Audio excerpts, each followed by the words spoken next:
אנשי האופנועים האכזריים, המסוכסים, תדעו לכם, כל עיני העם נשואות אליכם. קומו, צאו לכבישים, עזבו את החיים שהכרתם, ובואו להגיד בוקר טוב לעם הזה. הפיחו בו רוח לחימה וחיות חדשה. וזעקו, כשם שהצלחנו עם תעריפי הביטוח, כך נוביל אתכם קדימה.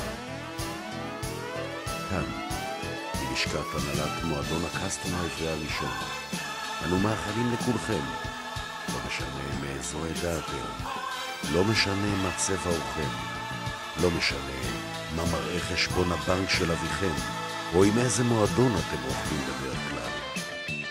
אנו כאן, בקסטום העברי הראשון, רק רוצים לאחל לכם דבר אחד בלבד. סוף שבוע רגוע ורכיבות מענות. בוקר טוב לכולם באשר אינכם.